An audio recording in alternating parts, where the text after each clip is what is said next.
चित्त्यासु द्यावे समाधान वाहिल्या उद्वेगे दुःखाची केवळ भोगणे ते फळ संचिताचे तुका मने घालू तयावरी भार वाहू हा संसार देवा पायी ठेविले अनंते तैसे चिरावे चित्त्यासु द्यावे समाधान विधान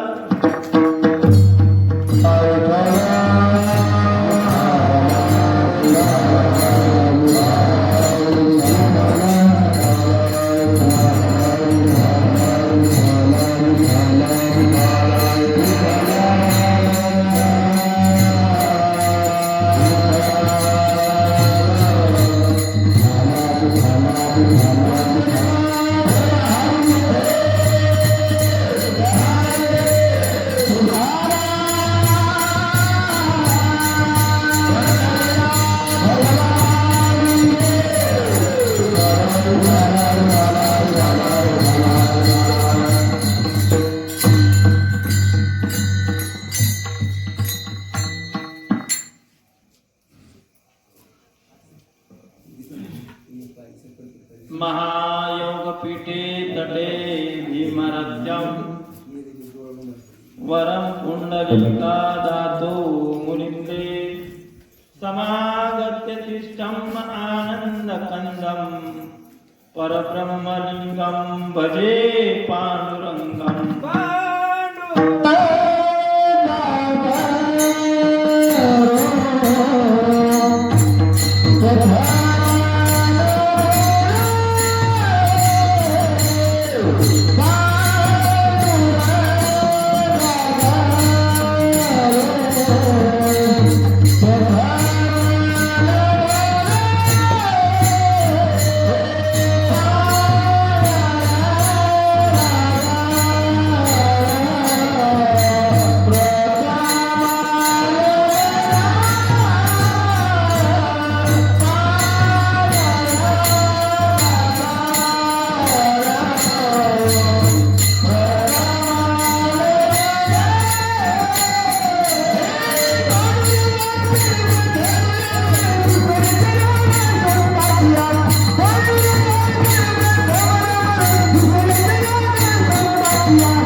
पांडुरंगा करू प्रथम नमन दुसरे चरण संताचिया त्यांच्या कृपादाने कथेचा विस्तार बाबाजी सद्गुरु दास कुमार असा सुद्धा प्रस्तुत प्रसंगी आपण सेवेसाठी घेतलेला हा जो अभंग आहे देहू निवासी वैकुंठ गमन सदैव वैकुंठ गमन करणारे संत श्रेष्ठ संत शिरोमणी तुकोबारा यांचा हा 4 चरणाचा अभंग आहे. या अभंगातून आपणाला महाराजांनी काय शिकवण दिली? हेची थोर भक्ती आवडते देवा. कोणची भक्ती आवडते? तर आपणाला एकच सांगितलेलं आहे त्याच्यामधून की पांडुरंगाने जे ठेवलेलं आहे बाबा त्या प्रमाणे तुम्ही राहा, स्वतःच्या मनानं काही करू नका. कारण स्वतःचा कारभार इथं चलत नाही आणि त्या अनुषंगानं तुम्ही ईश्वराच्या सानिध्यामधून जे काही घडतं त्याला मोकळ्या मनानं कबूल करा, त्याच्या अनुषंगानं चला अशी आपल्याला शिकवण दिलेली आहे. विठाला विठाल.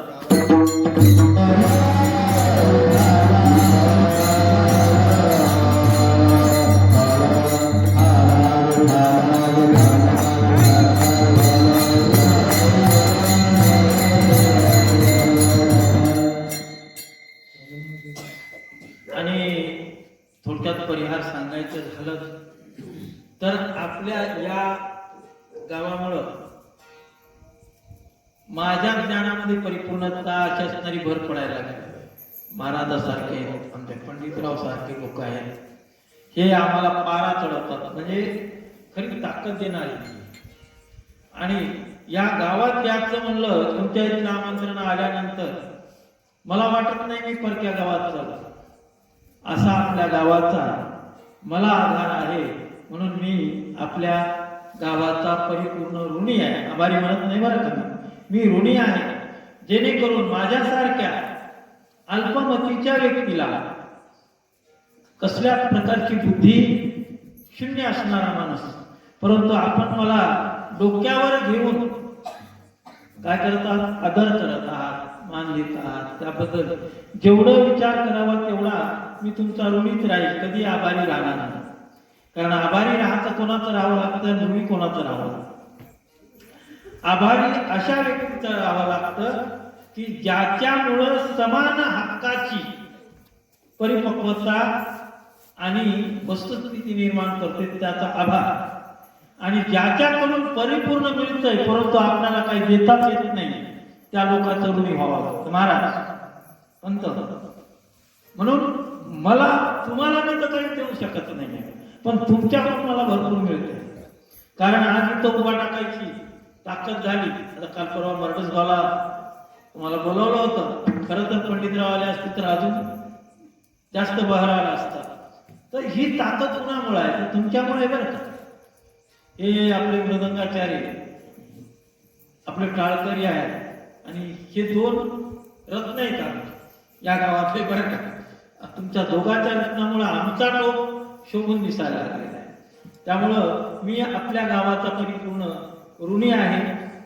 आणि पवनपुत्र अंजनी शुद्ध महारुद्र हनुमंताच्या कृपेनं, दत्तगिरी बाबाच्या आशीर्वादानं आणि हरिभक्त परायण केशव महाराज पालमकर यांच्या प्रेरणेने आपल्या सेवेला सुरुवात. विठ्ठल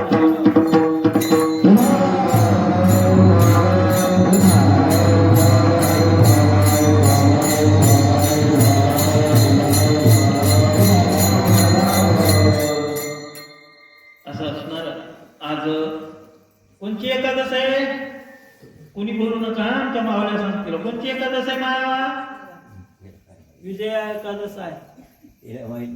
आणि या विजय एकादशीचं महत्व तुम्हाला थोडक्यात सांगायचं झालं तर ही एकादश आपल्या शिवरात्रीच्या अगोदर 2 दिवसानं येत असते दरवर्षी. तर या एकादशीचं महत्व काय? उपवास सगळे धरलेत का? प्रत्येकाला एकादश आहे. काय म्हणून धरले बरोबर? उपवास का धरावा आणि या एकादशीचं उपवासाचं महत्व काय? तर क्षीरसागरीचा हरी श्री विष्णू नारायण तुम्ही आज उपवास करा म्हणतात, एकादश आजची धरा म्हणतात, पण एकादश का धरायची? तुम्ही कशाचा त्याग केला आज? मग एकादश धरली म्हणजे पंडितराव कशाचा त्याग केला? अन्नाचा. तुम्हाला अन्नाचा त्याग करा कधीच परमेश्वर म्हणत नाहीये. तुम्हाला त्याग काय करायचा आहे? आपल्या मध्ये असणारे षडविकार आहेत, या षडविकाराचा त्याग करायचा आहे. मग त्याला ते कसा असतो? आपल्याकडे दंभ आहे, अहंकार आहे, मोह आहे की नाही, राग आहे. ह्या सगळ्या गोष्टी आजच्या या एकादशीला तुम्ही जर या पारावर आलं, पारावरच सोडून दिल्या तर आमचे बजरंग बली त्याला तिकडे फेकून देतात आणि मग आपल्या गावामध्ये काय वागल? प्रत्येकाला आपलेपणा निर्माण होईल.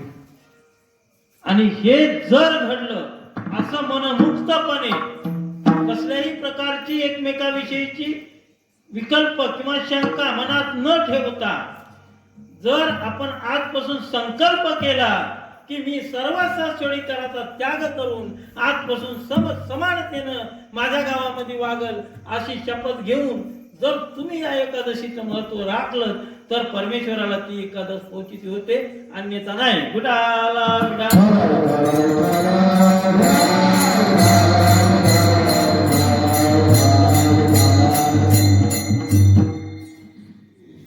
मग तुम्ही म्हणताल हे महाराज म्हणतात एकादश करा, अन्नाचा त्याग करू नका. पण त्याग कशाचा?